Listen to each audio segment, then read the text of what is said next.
Hello HSC 25 batch তোমাদের পদার্থবিজ্ঞান প্রথম পত্র জ্ঞানমূলক প্রশ্ন সাজেশন। তোমাদের সিলেবাসের দ্বিতীয় অধ্যায় ভেক্টরের জ্ঞানমূলক প্রশ্ন সাজেশন।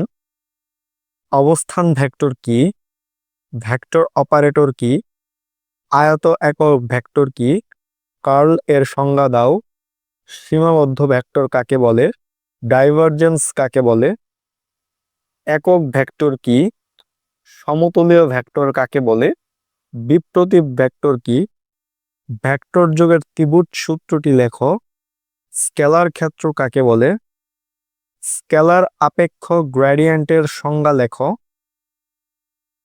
তল ভেক্টর কাকে বলে, ভেক্টর যোগের ত্রিভুজ সূত্রটি লিখো, সরণ ভেক্টর কি, ডট গুণন কি, একক ভেক্টর কাকে বলে, স্বাধীন ভেক্টর কি এবং সদৃশ ভেক্টর কাকে বলে। তো এই ছিল দ্বিতীয় অধ্যায়ের ভেক্টরের জ্ঞানমূলক প্রশ্ন সাজেশন।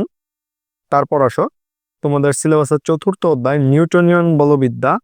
এই নিউটনিয়ান বলবিদ্যার যে জ্ঞানমূলক প্রশ্ন সাজেশন।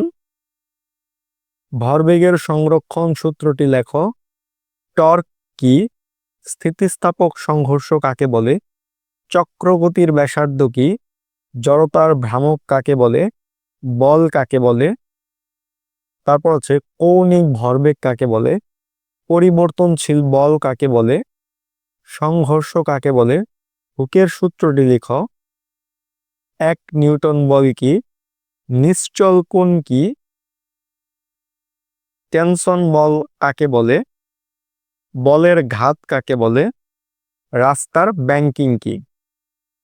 তারপর আছে তোমাদের সিলেবাসের পঞ্চম অধ্যায় কাজ শক্তি ও ক্ষমতা। এই কাজ শক্তি ও ক্ষমতা থেকে যে সকল জ্ঞানমূলক প্রশ্ন তোমাদেরকে পড়তে হবে, কর্মদক্ষতা কি, গতিশক্তি কাকে বলে, সংরক্ষণশীল বল কি, অশ্ব ক্ষমতা কাকে বলে, এক জুল কাকে বলে, শক্তি কাকে বলে, মহাকর্ষীয় ধ্রুবকের সংজ্ঞা দাও না। এটা হচ্ছে তোমার অধ্যায় 6-এর। যান্ত্রিক শক্তি কি, কাজ শক্তি উপপাদ্যটি লেখো, বলের সংজ্ঞা লেখো, পরিবর্তনশীল বল কাকে বলে। তারপর রয়েছে তোমাদের সিলেবাসের ষষ্ঠ অধ্যায় মহাকর্ষ ও অভিকর্ষ।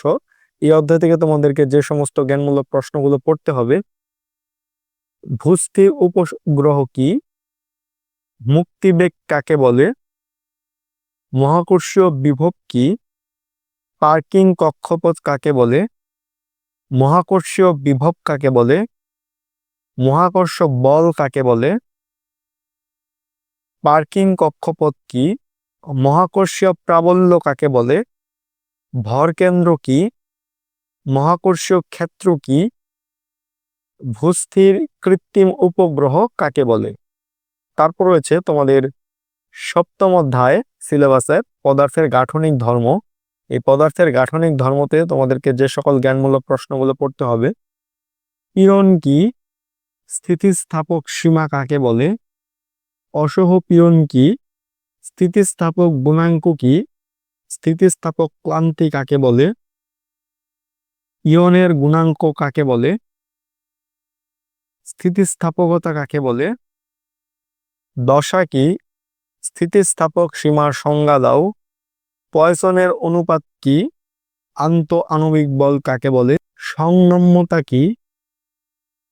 তারপর রয়েছে তোমাদের অষ্টম অধ্যায় হচ্ছে পর্যাবৃত্ত গতি। এই পর্যাবৃত্ত গতি থেকে তোমাদেরকে যে সকল জ্ঞানমূলক প্রশ্নগুলো পড়তে হবে, স্প্রিং ধ্রুবক কি, পর্যাবৃত্ত গতি কাকে বলে, সেকেন্ড দোলক কি, সরল ছন্দিত স্পন্দন কি, মূল গড় বর্গ বেগ কি, বল ধ্রুবক কি, আছে একটি স্পন্দনরত কণার দশা কি, কলিক পর্যায়ের সংজ্ঞা দাও, পর্যায়কাল কাকে বলে, প্রত্যয়নী বল কাকে বলে, কালিক পর্যায়ক্রম কি, স্থানিক পর্যাবৃত্ত কি। তারপর আছে স্পন্দন গতি কাকে বলে, কৌণিক কম্পাঙ্ক কাকে বলে, সরল ছন্দিত গতি কাকে বলে, বল ধ্রুবকের সংজ্ঞা দাও। তারপর রয়েছে তোমাদের সিলেবাসের সর্বশেষ দশম অধ্যায় আদর্শ গ্যাস ও গ্যাসের গতিতত্ত্ব। থেকে তোমাদেরকে যে সকল জ্ঞানমূলক প্রশ্নগুলো পড়তে হবে।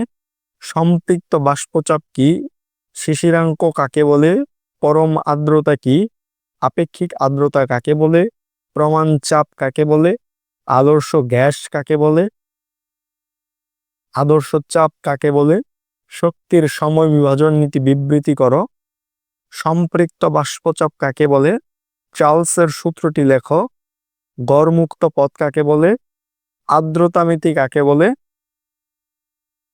গ্যাসের ক্ষেত্রে বয়েলের সূত্র বিবৃত করো, গড়মুক্ত পথ কাকে বলে, আপেক্ষিক আর্দ্রতার সংজ্ঞা দাও, বাস্তব গ্যাস কি। তো এই ছিল পদার্থবিজ্ঞান প্রথম পত্র এর জ্ঞানমূলক প্রশ্ন সাজেশন সকল অধ্যায়। তোমাদের সকলের জন্য শুভকামনা রইল। ধন্যবাদ সকলকে।